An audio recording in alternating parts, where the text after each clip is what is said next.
Good morning to one and all. Am I audible?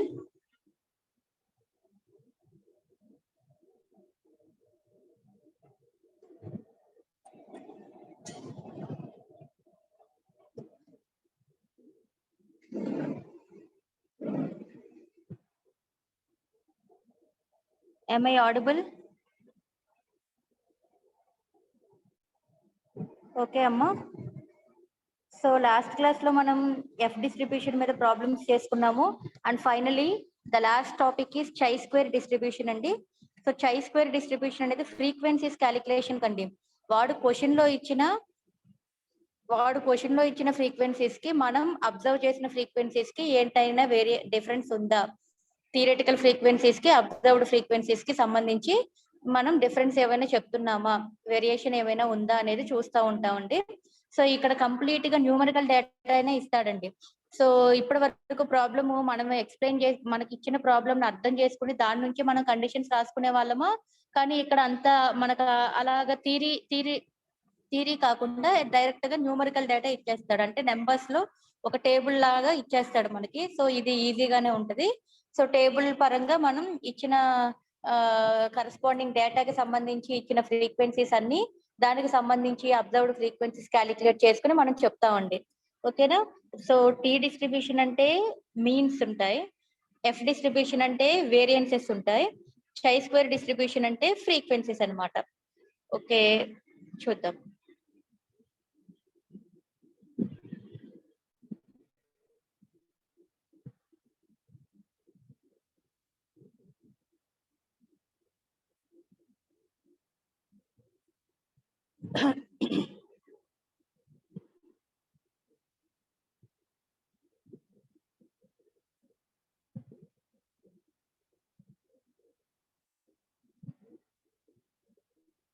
So చై square distribution లేదా చై square test అండి. దీనికి సింబల్ ఇలా ఇండికేట్ చేస్తారు. ఎక్స్ ని ఇలా ఎక్స్ గా రాయకుండా కొంచెం ఇలా మెలికి తిప్పిగా రాస్తాము. దాన్ని చై అంటామండి. చై, సిహెచ్ఐ, చై సింబల్ అన్నమాట. సో చై స్క్వేర్ డిస్ట్రిబ్యూషన్ లేదా చై స్క్వేర్ టెస్ట్ అని ఇలా రిటర్న్ గా రాస్తాము. సో ఇక్కడ మనకి ఇఫ్ ఓఐ, ఓ అంటే observed, O observed. Okay, if OI is a set of observed frequencies and EI is the corresponding set of expected frequencies, then chi square is defined as. మనకి ఇక్కడ observed frequencies ఏమి ఇచ్చాడు question లో, దాని నుంచి మనం expect చేస్తున్న frequency ఏంటి, ఆ అబ్జర్వ్డ్ ఫ్రీక్వెన్సీని యాజ్ ఇట్ ఈజ్ గా నువ్వు ప్రాబ్లం ఆన్సర్ అంటే ఫార్ములా యూస్ చేసి కూడా అదే ఫ్రీక్వెన్సీస్ చెప్తున్నావా, లేదా నువ్వేం ఫ్రీక్వెన్సీస్ ఎక్స్పెక్ట్ చేస్తున్నావు, ఆ ఇచ్చిన ఫ్రీక్వెన్సీస్ కి what are the frequencies you are expecting while doing problem అన్నమాట. ఓకేనా? సో ఇక్కడ నీకు చై స్క్వేర్ టెస్ట్ కి ఫార్ములా ఏంటి, summation O I minus E I whole square by E I అండి. ఇది formula for chi square test అండి. డిగ్రీ ఆఫ్ ఫ్రీడమ్ ఏంటి చై స్క్వేర్ కి, న్యూ ఈక్వల్ టు n-1 అండి. ఇక్కడ ఓఐ ఈఐ వీటి యొక్క సమేషన్స్ కావాలి అంటే we are taking the capital N, అంటే ఇచ్చిన ఫ్రీక్వెన్సీస్ ఉంటాయి కదా, ఆ ఫ్రీక్వెన్సీస్ అన్ని యాడ్ చేస్తే క్యాపిటల్ ఎన్ అని చెప్పి మనం ప్రతి ప్రాబ్లమ్ లో అలాగే చేసుకున్నాం. అంతకుముందు న్యూమరికల్ డేటా ఇచ్చిన లెక్కలు చేసేవాళ్ళం కదండి. మీన్లు, మోడ్లు క్యాలిక్యులేట్ చేసేటప్పుడు కూడా చెప్పేదాన్ని. లేదా పాయిజన్ డిస్ట్రిబ్యూషన్ అప్పుడు క్యాపిటల్ ఎన్ అంటే some of all values add చేసుకుని చేసేవాళ్ళం కదా. సో అట్లా ఇక్కడ క్యాపిటల్ ఎన్ అంటే సమ్ ఆఫ్ ఆల్ ఫ్రీక్వెన్సీస్ ని యాడ్ చేస్తే వచ్చే నెంబర్ అన్నమాట. ఓకేనా? సో ఫార్ములా ఇది గుర్తుంచుకోండి, summation O I minus E I whole square by EI. So summation ఓఐ గానీ సమేషన్ ఈఐ గానీ అంటే మీనింగ్ ఏంటంటే క్యాపిటల్ ఎన్ అన్నమాట. క్యాపిటల్ ఎన్ అంటే ఇచ్చిన ఫ్రీక్వెన్సీస్ అన్ని యాడ్ చేస్తే వచ్చే నెంబర్ అన్నమాట. So what are the uses of chi square distribution అండి? It is used to test the goodness of fit. అంటే ఇచ్చిన డేటా నువ్వు చేసేస్తున్నావు కదా, ఫార్ములా యూజ్ చేసుకుని నేను పలానా ఇచ్చే ఈ ఫ్రీక్వెన్సీస్ ఇచ్చాడండి, క్వశ్చన్ లో ఇచ్చిన ఫ్రీక్వెన్సీస్ కి నేను ఫార్ములా ప్రకారం నేను ఈ ఫ్రీక్వెన్సీస్ క్యాలిక్యులేట్ చేసుకున్నానండి అని నువ్వు చెప్పేస్తున్నావు కదా, అది ఇచ్చిన డేటాకి మంచిగా ఫిట్ అయిందని చెప్తావా లేదా అనేది గుడ్నెస్ ఆఫ్ టెస్ట్ ద్వారా టెస్ట్ చేస్తామండి. గుడ్నెస్ ఆఫ్ టెస్ట్ అనేది ఎగ్జాక్ట్ గా నీకు ప్రాబ్లం డేటా అనేది ఫిట్ అయిందా, అంటే కరెక్ట్ గా నువ్వు ఇచ్చిన డేటాకి నువ్వు కరెక్ట్ గా ఎజంప్షన్ కరెక్ట్ గా టెస్ట్ చేసి నువ్వు చెప్తున్నావా ఆన్సర్ అనేది గుడ్నెస్ ఆఫ్ ఫిట్ టెస్ట్ ద్వారా కూడా మనం చెక్ చేసుకుంటామండి. So chi square test is used to test the goodness of fit, and second one is it is used to test independence of attributes. It is used to test the hypothetical value. అంటే ఇచ్చిన hypothetical value అంటే మనకి hypothesis లో ఇచ్చిన values ఉంటాయి కదా, వాటిని test చేయడం కోసం పాపులేషన్ వేరియన్స్ ఏమో sigma square equal sigma not square అవుతుందా అనేది కూడా టెస్ట్ చేసుకోవచ్చు. So conditions for the validity of chi square test ఏంటంటే, చై స్క్వేర్ టెస్ట్ వ్యాలిడిటీ ఏంటంటే the number of observations N అనేది మస్ట్ బి రీజనబుల్లీ లార్జ్, అంటే greater than or equal to 50 ఉండాలి, capital ఎన్ value అంట. అలాగే ఇండివిజువల్ ఫ్రీక్వెన్సీస్ ఓఐ ఇస్తాడు కదా, individual frequencies ఇస్తాడు కదా, ఆ ఇండివిజువల్ ఫ్రీక్వెన్సీస్ అనేది greater than or equal to 10. In case కనుక లెస్ దాన్ 10 ఉంటే కనుక it is combined with neighbouring frequencies. Less than 10 ఉంటే దాన్ని నైబరింగ్ ఫ్రీక్వెన్సీస్ తో కంబైన్డ్ చేసేసుకుని గ్రేటర్ దాన్ 10 కండిషన్ తెప్పించుకోవాలి. The number of classes n must be too small not too large. N number of classes అనేవి అంటే intervals ఉంటాయి కదా, number of classes అనేవి 4 కి లేదా 16 కి మిడిల్ లోనే ఉండేలాగా ఉండాలి. సో కండిషన్ ఇలా రాసుకున్నాం. 4 less than or equal 10 less than or equal to 16. So ఈ కండిషన్స్ ఏమి మీరు బై హార్ట్ చేయాల్సిన అవసరం లేదు. కానీ చై స్క్వేర్ టెస్ట్ అనగానే ఎన్ వాల్యూ అనగానే greater than or equal to 50 అని గుర్తుపెట్టుకోండి. Observed O I value greater than or equal to 10 అని గుర్తుపెట్టుకుంటే రేపు ఆన్లైన్ ఎగ్జామ్ ఏదైనా జరిగినా దానిలో ఏమైనా బిట్గా ఇచ్చినా ఆన్సర్ చేయొచ్చండి. ఓకేనా. సో ఫస్ట్ ప్రాబ్లం చూడండి. The following table shows the distribution of the digits in the numbers selected at random from A telephone directory. So ఒక టెలిఫోన్ డైరెక్టరీ నుంచి ర్యాండమ్ గా కొన్ని డిజిట్స్ సెలెక్ట్ చేసుకున్నాడట. ఆ సెలెక్ట్ చేసుకున్న డిజిట్స్ ఏంటంటే 0, 1, 2, 3, 4, 5, 6, 7, 8, 9. ఏ టెలిఫోన్ నెంబర్ అయినా from 0 to 9 కదండి మనం నెంబర్స్ వాడేది, ఏ టెలిఫోన్ నెంబర్ అయినా. సో వాడు ఓవరాల్ గా 0 to 9 డిజిట్స్ ని సెలెక్ట్ చేసుకున్నాడు. సో వాటి యొక్క ఫ్రీక్వెన్సీస్ చెప్తున్నాడు. ఫ్రీక్వెన్సీ వచ్చేసి 1026 అంట, 1107 అంట, ఇలా ఇచ్చాడు values. Test whether the digits may be taken to occur equally frequently in the directory. అంటే నువ్వు తీసుకున్న ప్రతి డిజిట్ కి కూడా ఫ్రీక్వెన్సీ అనేది ఈక్వల్ గానే తీసుకున్నావా అంటే 0కి 0 డిజిట్ తీసుకున్నాను, దాని ఫ్రీక్వెన్సీ సపోజ్ 1000 తీసుకున్నాను అనుకో, వన్ డిజిట్ కూడా ఫ్రీక్వెన్సీ అదే మాదిరిగా తీసుకున్నాను అంటే వేరియేషన్ ఆ రెండు ఫ్రీక్వెన్సీలకి మధ్యలో డిఫరెన్సెస్ నేను సేమ్ గా కన్సిడర్ చేసుకుంటున్నానా అనేది అడుగుతున్నాడండి. ఓకేనా. వీడు ఇక్కడ చూస్తే 1026 ఇచ్చాడు, ఇక్కడ 1107 ఇచ్చాడు, ఇక్కడ 997 ఇచ్చాడు. సో ఈ ఫ్రీక్వెన్సీస్ వాడు ఇచ్చినవండి. సో ఇలా ఫ్రీక్వెన్సీస్ తీసుకున్నాం కదా, అవి ఈక్వల్ గా తీసుకుంటున్నామా ప్రతి డిజిట్ కి, డైరెక్టరీ నుంచి తీసుకున్న ప్రతి డిజిట్ కి ఈక్వల్ ఫ్రీక్వెన్సీస్ కన్సిడర్ చేస్తున్నామా అనేది అడుగుతున్నాడండి. సో నల్ హైపోథిసిస్ ఏంటి ఇక్కడ, ద డిజిట్స్ అక్కర్. నల్ హైపోథిసిస్ అంటే ఏమీ కాదండి, నేను అనుకుంటున్న ఎజంప్షన్ అండి. నేను ఒక ఎజంప్షన్ అనుకుంటా, ఆ ఎజంప్షన్ ని నేను ప్రాక్టికల్ గా చేసుకుంటాను. చేసి నా ఎజంప్షన్ కి నేను చేసుకున్న దానికి సేమ్ వస్తుందా రావట్లేదా, యాక్సెప్ట్ చేస్తున్నావా అంటే నువ్వు తీసుకున్న ఎజంప్షన్ ని నువ్వు ఒప్పుకుంటున్నావా, నేను తీసుకున్న ఎజంప్షన్ తప్పు అని నువ్వు తెలుసుకుంటున్నావా ప్రాబ్లం చేసిన తర్వాత. ఓకే. సో నల్ హైపోథిసిస్ అంటే ద డిజిట్స్ అక్కర్ ఈక్వల్లీ ఫ్రీక్వెంట్లీ అంటే తీసుకున్న ప్రతి డిజిట్ కి నండి నేను ఫ్రీక్వెన్సీస్ అనేది ఈక్వల్ ఫ్రీక్వెన్సీస్ తీసుకుంటున్నాను అని నేను అనుకుంటున్నా. నేను అనుకుని నేను మొదలు పెట్టుకుంటున్నా. దే ఫాలో యూనిఫామ్ డిస్ట్రిబ్యూషన్ అంటే ప్రతి డిజిట్ కి కూడా యూనిఫామ్ గానే, ఎవరికి ఎక్కువ ఎవరికి తక్కువ కాకుండా ప్రతి డిజిట్ కి కూడా యూనిఫామ్ గానే నేను డిస్ట్రిబ్యూట్ చేశానండి ఫ్రీక్వెన్సీస్ అని నేను అంటున్నా. నేను అంటున్నాను, నేను ప్రాబ్లం చేసాక నేను అన్నదాన్ని నేను ఒప్పుకుంటున్నానా, నేను అన్నదాన్ని నేను రిజెక్ట్ చేసుకుంటున్నానా అనేది తెలుస్తుందండి. Okay. So that is they follow uniform distribution. Uniform గా డిస్ట్రిబ్యూట్ చేసావా ప్రతి డిజిట్ కి, లేదా 0కు ఒక రకంగా ఇచ్చి 3కి ఇంకొక రకంగా ఇచ్చావా, వేరియేషన్ బాగా చూపిస్తున్నావా లేదా ఈక్వల్ గానే ఇస్తున్నావా. నేను ఎప్పుడు ఈక్వల్ గా ఇస్తున్నానని తీసుకుంటున్నా, యూనిఫామ్ గానే డిస్ట్రిబ్యూట్ చేశానని చెప్తున్నా. First of all let us find EI అండి. ఈఐ వాల్యూ క్యాలిక్యులేట్ చేయాలి అంటే సమ్ ఆఫ్ ఆల్ ఫ్రీక్వెన్సీస్ కదండి, ఇవన్నీ యాడ్ చేసేయండి. ఇవన్నీ యాడ్ చేస్తే ఎంత వస్తుందంటే 10,000 వస్తుందండి. 10,000 బై టోటల్ ఏంటంటే 1, 2, 3, 4, 5, 6, 7, 8, 9, 10 కదండి, divided by 10. Some of all frequencies by total values వేస్తాం అనమాట. సో సింప్లిఫై చేస్తే 1000 అండి. సో ఈఐ వాల్యూ ఎంత వచ్చింది, 1000 వచ్చింది. What are the observed values given in the question అండి, ఓఐ అన్నమాట. ఇవన్నీ కూడా అబ్జర్వ్డ్ ఫ్రీక్వెన్సీస్, ఓఐ వాల్యూస్ వాడు ఇచ్చినవి. ఓకేనా. సో ఇచ్చినవన్నీ లైన్ గా రాసుకుంటున్నానండి ఓఐ వాల్యూస్.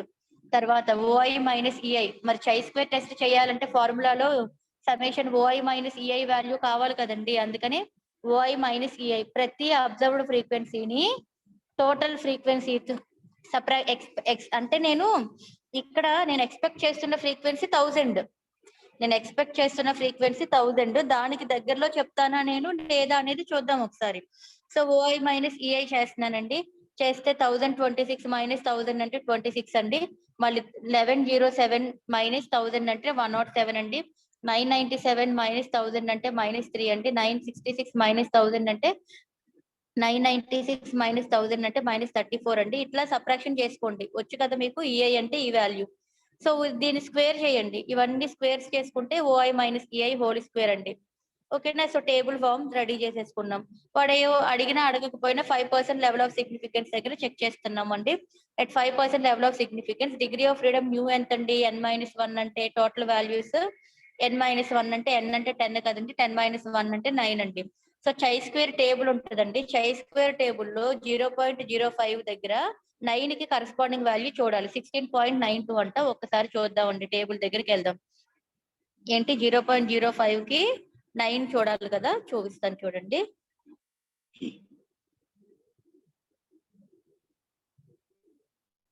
సో చై స్క్వేర్ డిస్ట్రిబ్యూషన్ టేబుల్ అండి, ఇదిగోండి చై square distribution table. So 0.05 level of significance అన్నాడు చూడండి ఇక్కడ క్లియర్ గా. సో లెవెల్ ఆఫ్ సిగ్నిఫికెన్స్ 0.05 కి 9 అన్నాడు కదా, 9 ఇక్కడ ఉందండి. ఇది 9 అనే అనుకుంటున్నాను, ఒక్కసారి చూద్దాం.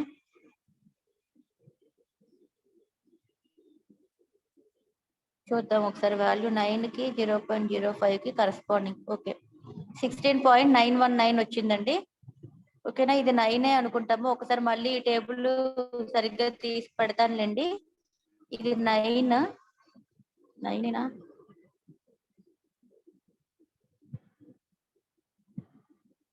అంతేనండి, 9 కి కరస్పాండింగ్ 0.05 చూడండి.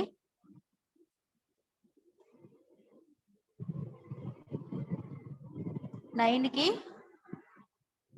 కరస్పాండింగ్ 0.05% లెవెల్ ఆఫ్ సిగ్నిఫికెన్స్ కదా, 16.919 అండి. చూద్దాం మనం ఏం వేసాము.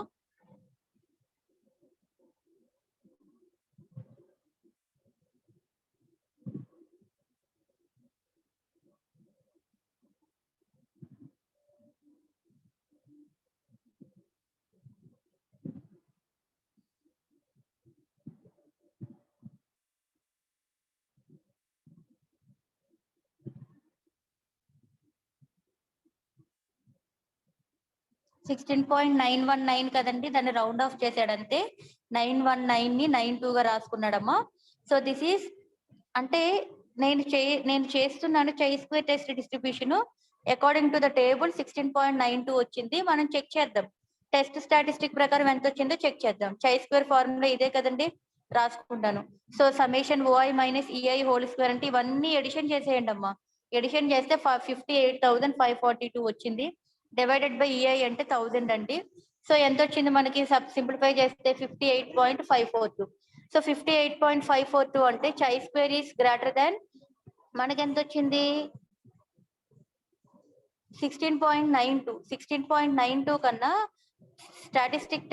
టెస్ట్ స్టాటిస్టిక్ చేసిన దాన్ని చూస్తే గ్రేటర్ దాన్ వచ్చింది. సో చై స్క్వేర్ ఈస్ గ్రేటర్ దాన్ చై square 5% level of significance under 9 degree of freedom అన్నమాట.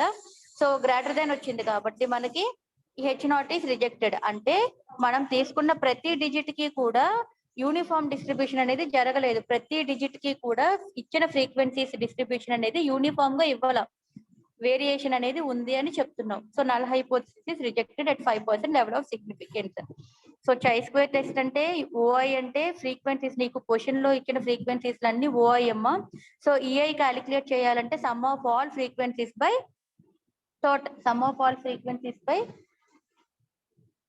1 minute అమ్మా.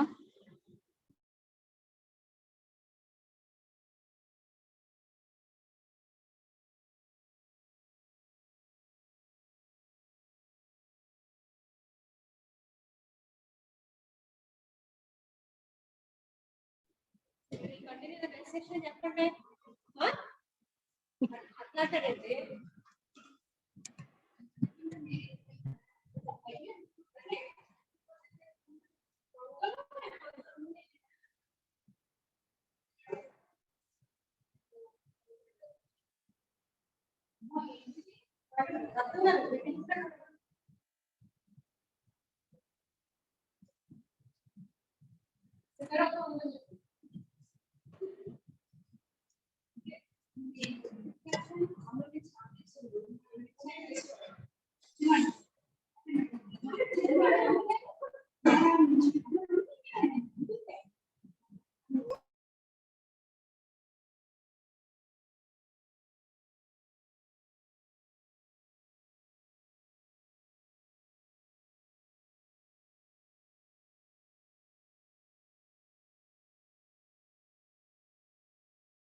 మేడం నాకు ఓ పెట్టేయకండి మేడం.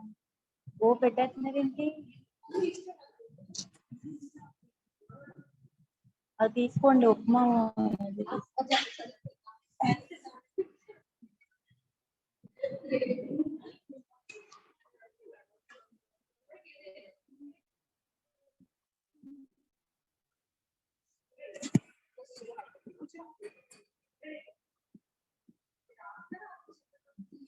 అయిపోయింది మేడం, ఒక 5 minutes. So H naught is rejected at 5% level of significance. So second problem చూడండి. The following table gives the number of accidents that takes place in an industry during various days of the week. So ఇక్కడ కూడా number of days ఇచ్చాడు, number of accidents ఇస్తున్నాడు. We have to test whether the accidents are distributed uniformly throughout the week. Okay, null hypothesis H naught ఏంటి? If accidents are uniformly distributed over the week. The total number of accidents which are uniformly occur అంటే EI calculate చేసుకోవాలి కదా first మనం. EI అంటే ఇక్కడ ఏంటి? Overall అన్ని values add చేసి బై నెంబర్ ఆఫ్ వాల్యూస్ ఎన్ని 6 కదా, 6 వేసుకున్నాం. సో మళ్ళీ సేమ్ ప్రాసెస్, అబ్జర్వ్డ్ ఫ్రీక్వెన్సీస్ అన్ని రాసుకోవడం, ఓఐ మైనస్ ఈఐ చేయండి, ఓఐ మైనస్ ఈఐ హోల్ స్క్వేర్ చేస్తాము. తర్వాత at 5% లెవెల్ ఆఫ్ సిగ్నిఫికెన్స్ దగ్గర degree of freedom new equal to n-1. So 5 అండి. సో చై స్క్వేర్ లెవెల్ డిస్ట్రిబ్యూషన్ టేబుల్ లో చూస్తే 0.05 at 5 దగ్గర చూసుకుంటే కరెస్పాండింగ్ ఎంట్రీ 11.07 ఉంటుంది. మీరు చూడండి ఒకసారి. సో టెస్ట్ ఇక్కడ ఈ 11.07 కన్నా తక్కువ వస్తే యాక్సెప్ట్ చేస్తావు, ఎక్కువ వస్తే రిజెక్ట్ చేస్తున్నావు హైపోథసిస్ ని. సో టెస్ట్ స్టాటిస్టిక్ చై square is equal to formula substitute చేసుకుంటున్నాం అన్ని వాల్యూస్. సో 2.14 వచ్చింది. సో చై స్క్వేర్ మనకి ఎంత రావాలి? 11.07 కన్నా తక్కువేగా వచ్చింది. సో మన హైపోథసిస్ యాక్సెప్ట్ చేస్తున్నా అంటే త్రూ అవుట్ ద వీక్, అంటే వీక్ లో ప్రతిరోజు కూడా యూనిఫామ్ గానే డిస్ట్రిబ్యూషన్ జరిగిందంటే ఒక రోజు ఎక్కువ ఒక రోజు తక్కువ అన్నట్టు కాకుండా సేమ్ యూనిఫామ్ గానే డిస్ట్రిబ్యూషన్ జరిగింది యాక్సిడెంట్స్ త్రూ అవుట్ ప్రతి డే కూడా అని చెప్పి చెప్తున్నాను. సో ఇదొక మోడల్. తర్వాత వచ్చేసి fit A Poisson distribution, fit a binomial distribution అని ఉన్నాయి టాపిక్స్. అది మండే క్లాస్ లో చెప్తానమ్మా. ఆల్రెడీ మీరు Poisson distribution, binomial distribution previous unit లో వచ్చింది, బట్ ఇక్కడ చై స్క్వేర్ ని బేస్ చేసుకుంటూ చేస్తాము. సో